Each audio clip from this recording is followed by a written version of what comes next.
नमस्कार दोस्तों, मैं सुरेंद्र साहू। स्वागत है आपका माय यूट्यूब चैनल पे। आज हम बात करेंगे एक नए सब्जेक्ट के बारे में। वीडियो का शुरुआत करने से पहले आपसे रिक्वेस्ट है कि चैनल को सब्सक्राइब करें और बेल आइकन पर क्लिक करें ताकि आने वाली वीडियो की नोटिफिकेशन आपको मिल सके। मैं स्पष्ट करना चाहता हूँ कि मेरे जो वीडियो हैं पंडित रविशंकर यूनिवर्सिटी द्वारा संचालित DCA PGDCA पाठ्यक्रम के सिलेबस के अकॉर्डिंग है। आज के वीडियो में हम सीखेंगे कि DBMS क्या है और इसकी विशेषताएं क्या हैं, उसकी कमी क्या है और उसकी यूज़ क्या है। आइए हम अब वीडियो की शुरुआत करते हैं DBMS के इंट्रोडक्शन से। डेटाबेस मैनेजमेंट सिस्टम को शॉर्ट में DBMS कहा जाता है। डेटाबेस मैनेजमेंट सिस्टम एक सॉफ्टवेयर है जिनका उपयोग डेटाबेस को बनाने में और डेटाबेस को मैनेज करने में किया जाता है। मैनेज करना मीन्स जैसे डेटाबेस को अपडेट करना, डेटाबेस में नया डेटा इंसर्ट करना, डिलीट करना, उसको एक्सेस करना, डेटाबेस मैनेज करना कहलाता है। अर्थात DBMS वह सॉफ्टवेयर है जिससे हम एक नया डेटाबेस बना सकते हैं। DBMS के अपने यूज़र और प्रोग्रामर होते हैं। DBMS अपने यूज़र और प्रोग्रामर को डेटाबेस को बनाने, डेटाबेस को मैनेज करने या उसको अपडेट करने की सुविधा प्रदान करता है। आइए हम इसको एक एग्जांपल समझते हैं। जैसे कि MySQL एक DBMS सॉफ्टवेयर है जिसमें कि हम कई डेटाबेस बना सकते हैं। माना कि हमने MySQL DBMS सॉफ्टवेयर में स्टूडेंट नाम का एक डेटाबेस बनाया है। इसके अंदर हम स्टूडेंट का नाम, स्टूडेंट का रोल नंबर और स्टूडेंट का एड्रेस आदि शामिल कर सकते हैं। आप लोग को याद होगा कि हम जो है फर्स्ट सेमेस्टर में MS एक्सेस सॉफ्टवेयर का यूज़ किए थे। ये भी सॉफ्टवेयर एक DBMS सॉफ्टवेयर का ही प्रकार है। DBMS जो है 4 वर्डों से मिलकर बना हुआ है। First data, second database, third management और फोर्थ है सिस्टम। आइए इसको वन बाय वन स्टडी करें। डेटा आपके पास कई तरह से उपलब्ध होते हैं, जैसे किसी व्यक्ति का नाम, उम्र और एड्रेस। ये सभी डेटा एक दूसरे से संबंधित होते हैं। उसी प्रकार कंपनी के संदर्भ में डेटा हो जाएंगे, जैसे सेल, परचेज, एम्प्लॉय। अगर आसान शब्दों में कहें तो डेटा वह इन्फॉर्मेशन है जो एंटिटी और एट्रीब्यूट को दर्शाती है। अब यहाँ पे फिर एक दो चीज़ नए आए हैं, है ना। एक एंटिटी आया है और एक एट्रीब्यूट आया है। तो एंटिटी का मतलब होता है जो रियल वर्ड होते हैं उसे एंटिटी कहते हैं, और एट्रीब्यूट का मतलब होता है उसके गुण होते हैं। जैसे फॉर एग्जांपल मैं स्टूडेंट की बात करूँ तो स्टूडेंट एक जो है क्या है, वो एंटिटी है, और उसके संदर्भ में जो उसके एट्रीब्यूट है वो उसका नाम है, उसका एड्रेस है, उसका डेट ऑफ बर्थ है, उसके फादर्स नेम है, मदर्स नेम है। ये सब उसके एट्रीब्यूट से कहलाएंगे। अब बात करते हैं डेटाबेस। तो संबंधित डेटाओं के समूह को डेटाबेस कहा जाता है, और डेटाबेस के अंदर जितने भी डेटा रहेंगे तो उन डेटाओं का रिलेशनशिप रहता है। नेक्स्ट है मैनेजमेंट। मैनेजमेंट का तात्पर्य डेटा को मैनेज करने से है, और डेटा को मैनेज किन कारणों से पड़ती है इसको वन बाय वन देखते हैं। फर्स्ट, डेटा को ढूंढने में आसानी हो इसलिए हम क्या करते हैं, डेटा को मैनेज करते हैं। डेटा पर आसानी से ऑपरेशन चला सकें, जैसे नया डेटा इंसर्ट करना या फिर किसी डेटा को डिलीट करना या किसी डेटा को अपडेट करना। तो इस तरह से वर्क करने के लिए डेटा को मैनेज करना ज़रूरी होता है। अगर आपके डेटा मैनेज रहेंगे तो डेटा का लॉस नहीं होगा। अगर आप डेटा को मैनेज करेंगे तो डेटा नष्ट नहीं होंगे। अगर आप डेटा को मैनेज करके रखेंगे तो डेटा सिक्योर रहेगा। इस तरह से डेटा का मैनेजिंग एक सिस्टम के थ्रू किया जाता है, एक सिस्टम के द्वारा किया जाता है, जिसको हम सॉफ्टवेयर कहते हैं। वही सॉफ्टवेयर है आपका डेटाबेस मैनेजमेंट सिस्टम। या हम कह सकते हैं कि सिस्टम ऐसा सॉफ्टवेयर होता है जो डेटा को मैनेज करने के लिए बनाया जाता है, जैसे SQL, ओरेकल, माई एसक्यूएल, ये सब एक सॉफ्टवेयर है, या एमएस एक्सेस। ये सॉफ्टवेयर डेटा को स्टोर करते हैं। इसकी मदद से पुराने डेटा को अपडेट किया जा सकता है और साथ ही साथ नए डेटा को भी इंसर्ट कर सकते हैं। इन सॉफ्टवेयर में आप डेटा को 3 रूपों में देख सकते हैं। जैसे यहाँ पे फिगर के माध्यम से बताया गया है कि यहाँ पे हमारे पास 3 एलिमेंट है। एक क्या दिया हुआ है, एक डेटाबेस दिया हुआ है, एक मैनेजमेंट दिया हुआ है और एक सिस्टम दिया हुआ है। सिस्टम मीन्स यही सॉफ्टवेयर है। वो सॉफ्टवेयर क्या कर रहा है, डेटा को मैनेज कर रहा है। कैसे मैनेज कर रहा है, इंसर्ट, अपडेट, डिलीट इत्यादि कमांड चला करके डेटा को मैनेज कर रहा है। और यहाँ पे डेटाबेस के अंदर क्या उपस्थित है, विभिन्न डेटा उपस्थित, जैसे नेम है, एज है, एड्रेस है, ठीक है। तो ये सारे जो है एक डेटाबेस के अंदर उपस्थित है, जिसको मैनेज करने का काम मैनेज किस तरह से किया जा रहा है, इंसर्ट, अपडेट, डिलीट, ड्रॉप, है ना। वैसे बहुत सारे कमांड होते हैं जिसके द्वारा डेटाबेस को मैनेज किया जा रहा है। और कौन मैनेज कर रहा है उसको, एक सिस्टम मैनेज कर रहा है। तो वहाँ पे आपका सिस्टम जो है, डेटाबेस सॉफ्टवेयर आपके ओरेकल भी हो सकते हैं, माई एसक्यूएल भी हो सकते हैं और माई एक्सेस भी हो सकते हैं। नेक्स्ट फिगर में देखिए, यहाँ पे एक सिंपल तरीके से डेटाबेस के या डीबीएमएस के स्ट्रक्चर को यहाँ पे थोड़ा सा समझाया गया है। जैसे इस फिगर में स्पष्ट है कि डेटा जो है या डेटाबेस जो कहाँ स्टोर रहता है, फिजिकल स्टोर में। फिजिकल स्टोर मतलब एक प्रकार से मेमोरी है, जैसे हार्ड डिस्क हो गया या आपका मैग्नेटिक डिस्क हो गए। तो इस तरह से एक मेमोरी होता है।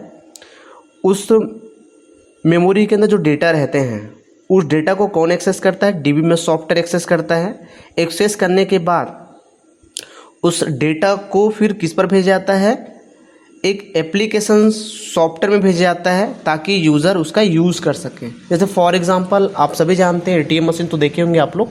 तो जैसे एटीएम मशीन में आप जैसे मान लीजिए कोई भी बैलेंस जो है चेक करते हैं या कोई कैश विड्रॉल करते हैं, तो आप जो है कैसे वर्क करते हैं। देखिए, आप एटीएम मशीन पे जाते हैं और वहाँ पे क्या करते हैं, अपने जो डेटा जो रहता है उसको प्रविष्ट करते हैं।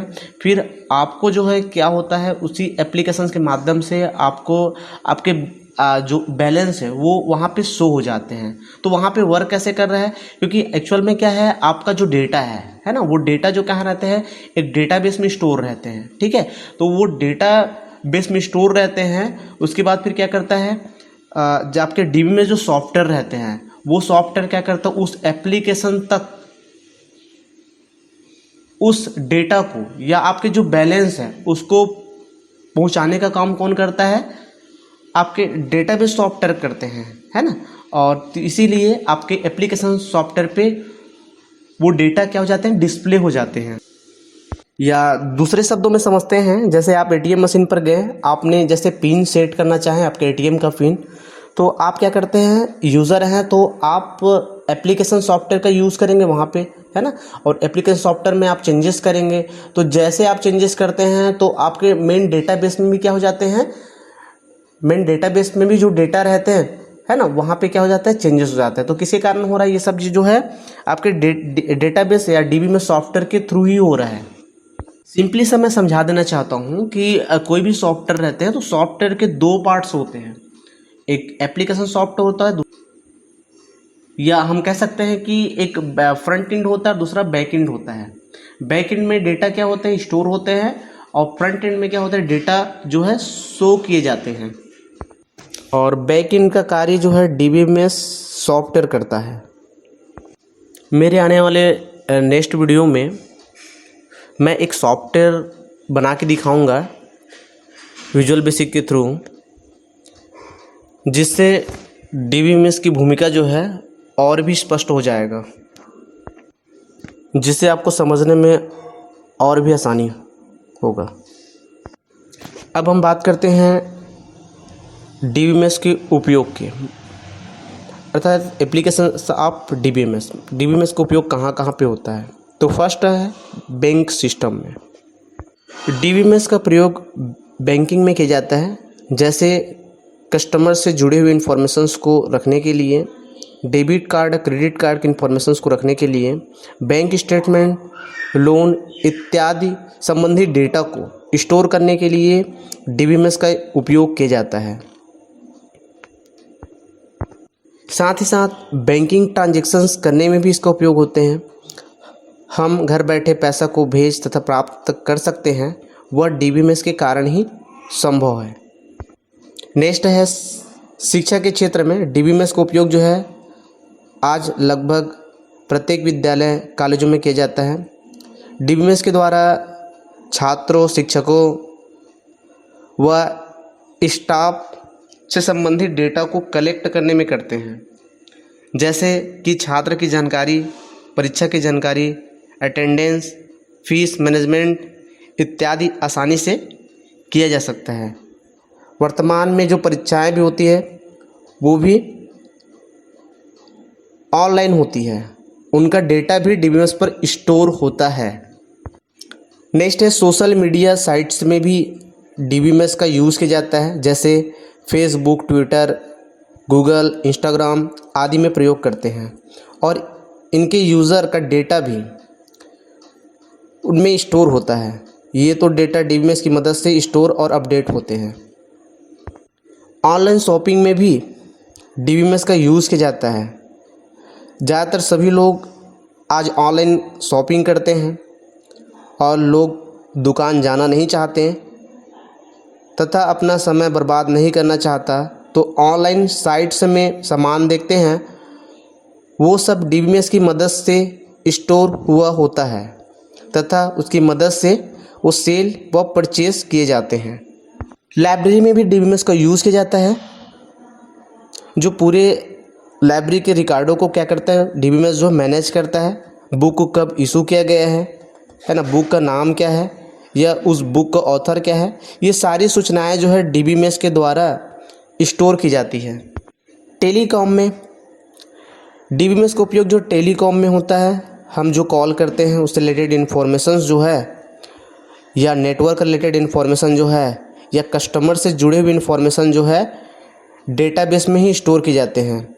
डेटाबेस बड़ी आसानी से एक बड़े डेटा को मैनेज करता है। इंडस्ट्री में भी डीबीएमएस का यूज़ किया जाता है। डीबीएमएस के यूज़ से मैन्युफैक्चरिंग, डिस्ट्रीब्यूशंस या उसके प्रोडक्शंस संबंधी रिकॉर्डों को रखा जाता है।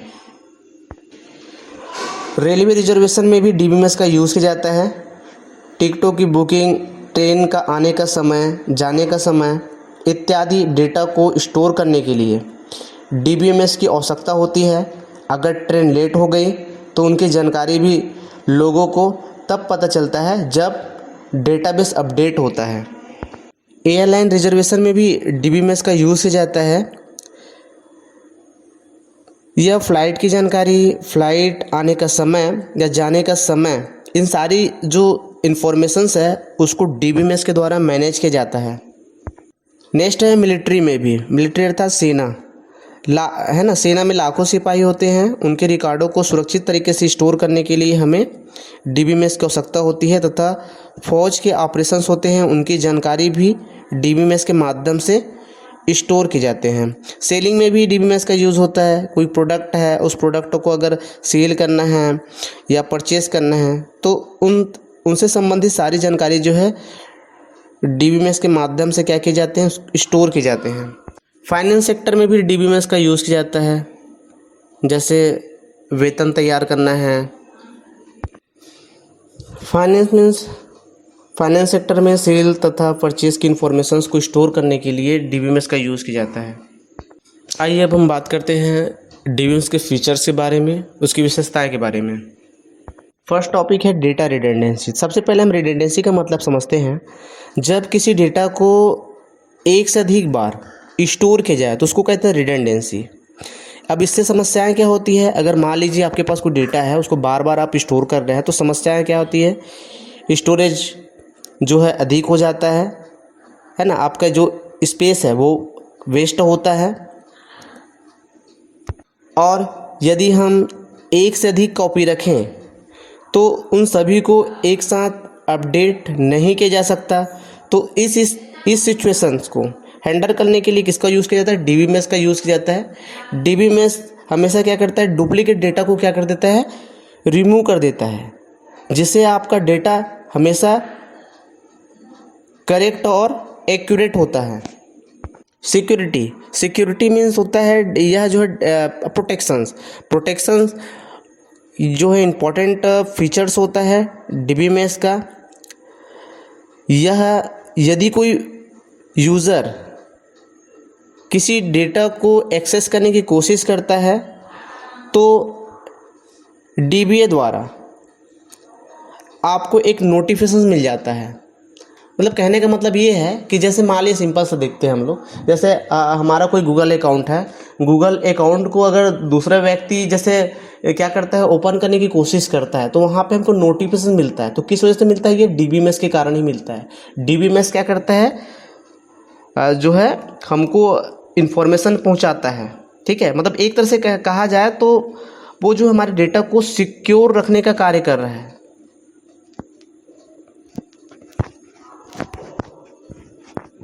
नेक्स्ट है फिर प्रोवाइडिंग मल्टीपल यूज़र इंटरफेस। मतलब एक समय में बहुत सारे यूज़र क्या कर सकते हैं? डीबीएमएस पर वर्क कर सकते हैं।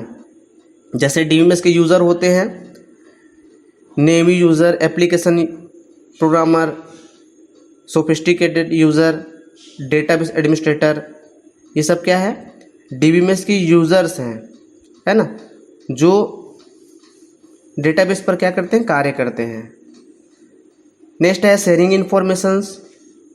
डीबीएमएस जो है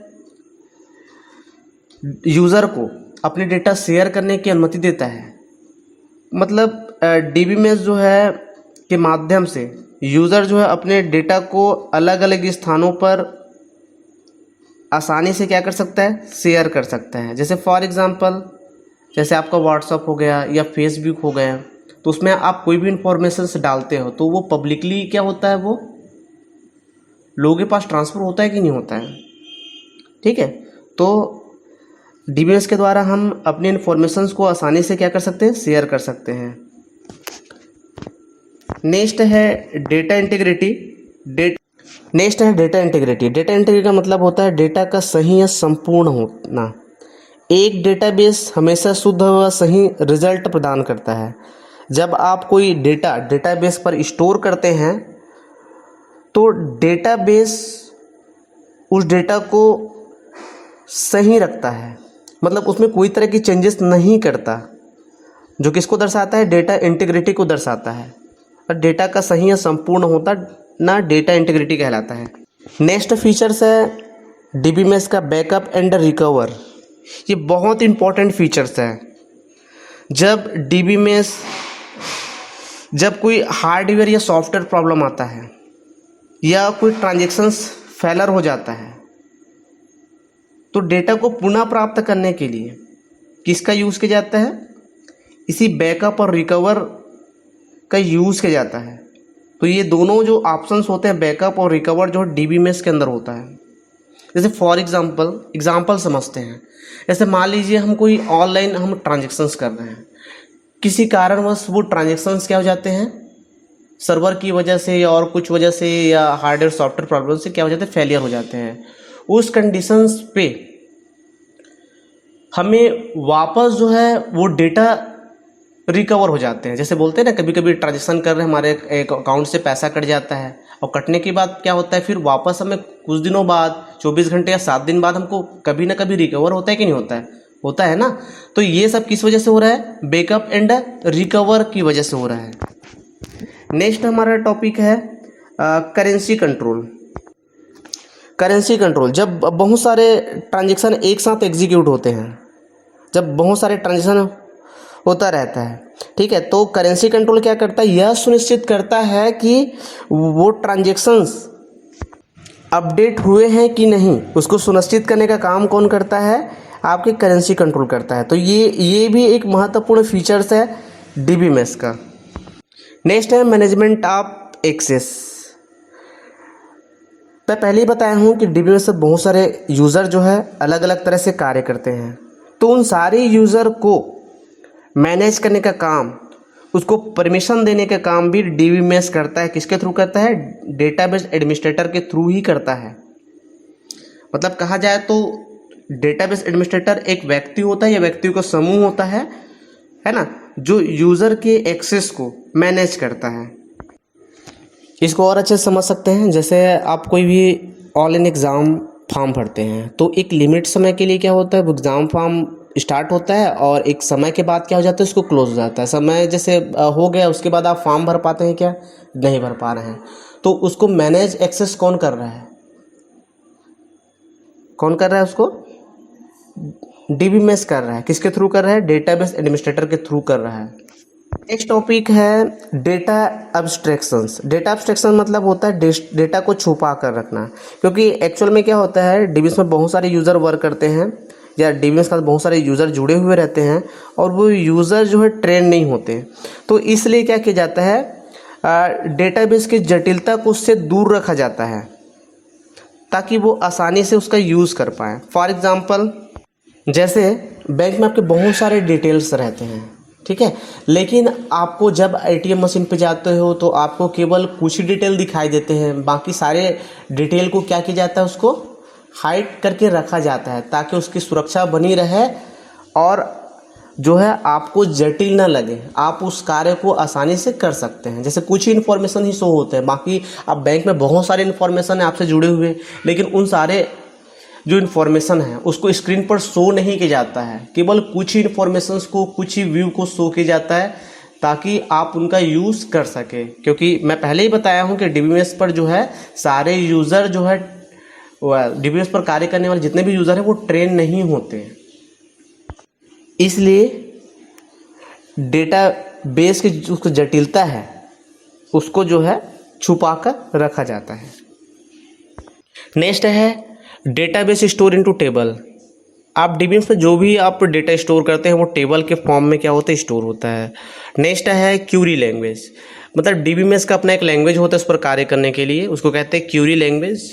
इस लैंग्वेज के माध्यम से ही आप डेटाबेस के अंदर कोई भी डेटा को इनपुट कर पाएंगे, है ना। किसी डेटा को अगर एक्सेस करना रहेगा, उसको देखना रहेगा, तो भी आपको क्यूरी का लैंग्वेज का ज़रूरत पड़ेगा, है ना। तो मतलब एक लैंग्वेज के थ्रू ही होगा। जैसे किसी डेटा को डिलीट करना है, रिकॉर्ड को डिलीट करना है, तो आपको क्यूरी चलाना पड़ेगा। किसी डेटा को अपडेट करना है, जैसे फॉर एग्जांपल, जैसे मान लीजिए आपको मोबाइल नंबर चेंज करना है, आपके डेटाबेस में जो रिकॉर्ड है मोबाइल नंबर को आपको चेंज करना है, तो उसके लिए चेंज कैसे होगा, ऐसे चेंज नहीं होगा। उसके लिए क्या करना पड़ेगा, एक क्यूरी करना पड़ेगा।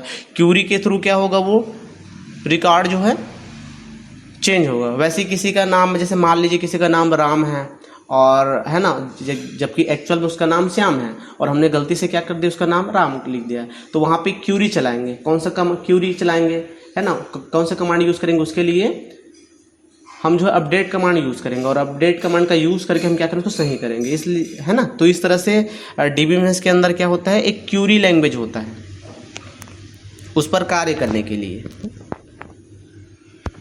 अब नेक्स्ट देखते हैं डिसएडवांटेज। ये तो हमने पढ़े हैं, उसके यूजेस पढ़े हैं, पढ़ लिए हमने, इंट्रोडक्शन भी पढ़ ली हमने, और क्या पढ़े हैं, साथ ही साथ हमने पढ़े हैं डीबीएमएस के फीचर्स पढ़े हैं। अब लास्ट में पढ़ेंगे हम डिसएडवांटेज, मतलब कमियां क्या है डीबीएमएस की। तो डीबीएमएस के कई फ़ायदे होने के साथ साथ कई ऐसी स्थितियां भी उत्पन्न होती है जहां डेटाबेस का प्रयोग करने पर अनावश्यक खर्चा आता है।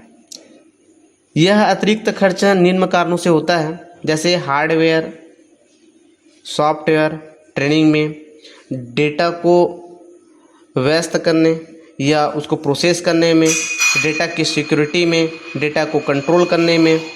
तो इस तरह से अनावश्यक जो है इस पर खर्चे आते हैं। साथ ही साथ डीबीएमएस की कार्यप्रणाली बहुत ही कठिन है, उसका रख रखाव प्रबंधन करना भी डीबीएमएस है ना, इसका कठिन है ना। डीबीएमएस को एग्जीक्यूट करने के लिए, चलाने के